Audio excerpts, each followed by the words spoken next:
실크로드, 딱 들으면 뭐가 떠오르세요? 맞아요. 그 화려한 비단이죠.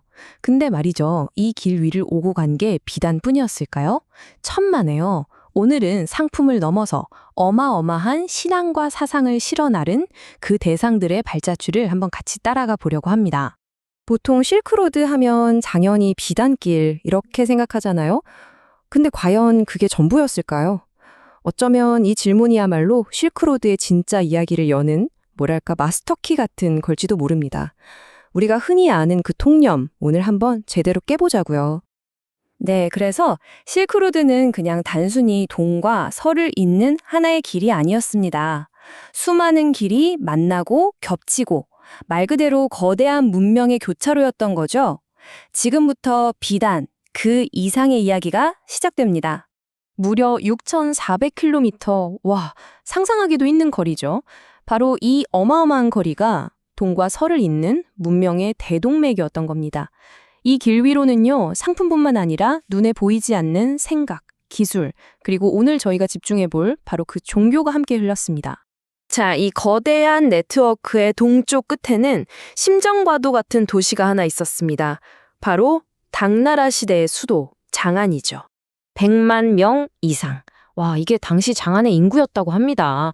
정말 놀랍지 않나요? 100만 명이 넘는 사람들이 막 북적이는 명실상부한 세계 최대의 국제도시였던 거예요. 이 숫자 하나만 봐도 당시 장안이 품었던 그 다양성의 크기가 어땠을지 짐작이 가죠? 아니, 근데 어떻게 이런 국제도시가 가능했을까요? 그 비밀은요, 바로 당나라의 진짜 놀랍도록 개방적인 정책에 있었습니다. 다른 나라들이 문을 걸어 잠글 때 당나라는 오히려 문을 활짝 열어젖힌 거죠. 외국 상인들 어서 오세요 환영하고 세금도 깎아주고 심지어 아예 여기서 터잡고 살아라. 당신들만의 커뮤니티를 만들어도 좋다. 이렇게 허용한 거예요. 게다가 국가가 직접 국제시장까지 운영했다니 이건 뭐 그야말로 당시 세계 비즈니스의 허브였다. 이렇게 볼 수 있겠죠. 이게 그냥 추측이 아니에요. 여기 보세요. 역사서인 당서에 딱 남겨진 기록입니다. 페르시아와 아랍 상인들이 장안에 거주하며 자신들의 장사를 하고 예배당을 세웠다. 이 한 문장이 당시 장안의 그 자유롭고 개방적인 분위기를 얼마나 생생하게 보여주는지 모릅니다. 정말 대단하죠? 자, 그럼 이제부터 이 길 위에서 벌어졌던 가장 흥미로운 교류, 바로 신앙의 여정을 본격적으로 따라가 보겠습니다. 과연 어떤 믿음들이 상인들의 그 긴 행렬에 섞여서 머나먼 동쪽 땅까지 오게 됐을까요? 첫 번째 주자는 바로 조로아스터교입니다.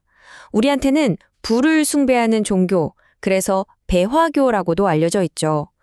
고대 페르시아에서 시작된 이 종교는요, 세상을 선과 악의 끊임없는 대결 구도로 봤습니다. 페르시아 상인들은 주머니에 비단만 챙겨온 게 아니었어요. 그들의 마음속에 있던 믿음도 함께 가져온 거죠. 그래서 고고학자들이 실크로드의 주요 거점이었던 둔왕이나 투르판 같은 곳에서 불을 숭배하던 사원터나 유물을 실제로 발견해냈습니다. 이 길 위에 선명하게 남겨진 그들의 발자국인 셈이죠. 자, 다음은 정말 흥미로운 이야기입니다. 바로 네스토리우스파 기독교. 중국에서는 이걸 경교라고 불렀는데요. 원래는 로마 제국에 있던 기독교의 한 분파였어요. 그런데 서기 431년에 갑자기 이단으로 딱 찍히면서 박해를 받게 됩니다. 그래서 살아남기 위해 동쪽으로, 그리고 더 동쪽으로 그렇게 밀려나야만 했던 거죠. 그들의 기나긴 여정이 바로 이 타임라인에 고스란히 담겨 있습니다. 보세요. 431년에 이단으로 규정돼서 페르시아로 쫓겨났다가 마침내 635년 당나라의 수도 장안에 공식적으로 도착하게 됩니다. 그리고 무려 150년 가까이 지난 후에는 우리가 여기에 있었다는 자신들의 역사를 돌에 새겨서 기념비까지 세우게 되죠. 근데 여기서 정말 중요한 포인트가 있어요. 당시 황제였던 당태종이 이 낯선 이방인의 종교를 밀어내지 않았다는 겁니다. 오히려 공식적으로 환영하고 수도 한복판에 교회를 지어도 좋다고 허락까지 해줬어요. 야, 이건 당시 당나라가 가졌던 자신감과 그 개방성을 보여주는 정말 상징적인 장면이라고 할 수 있습니다. 그리고 이 모든 이야기를 뒷받침하는 결정적인 증거, 바로 이 대진경교 유행중국 비입니다. 여러분, 이건 그냥 오래된 돌덩이가 아니에요. 이건 1300년 전의 역사가 우리에게 직접 말을 거는 일종의 타임캡슐 같은 겁니다. 중국 땅에 기독교가 얼마나 깊이 뿌리 내렸었는지를 무려 150년의 역사를 통해 아주 꼼꼼하게 기록해 놓은 그야말로 빼도 박도 못하는 증거인 거죠. 자, 세 번째 주자입니다. 바로 이슬람교죠. 7세기 아라비아 반도에서 시작된 이 신앙은요, 마치 약속이라도 한 것처럼 실크로드의 황금기와 거의 동시에 폭발적으로 세력을 넓혀갔습니다. 이슬람교의 전파는 좀 달랐어요. 주로 무역과 외교를 통해 아주 평화적으로 이루어졌습니다. 무슬림 상인들이 실크로드의 주요 도시마다 자리를 잡고 공동체를 만들었고 또 그들의 신앙 중심지인 모스크를 세웠던 거죠. 특히 장안의 서시 같은 곳은 이들의 아주 중요한 활동 무대였습니다. 자, 이렇게 실크로드를 따라 흐르던 거대한 물결은 단순히 과거의 이야기로 끝나지 않습니다. 그 유산은 돌고 돌아 오늘날의 우리에게까지 이어지고 있거든요.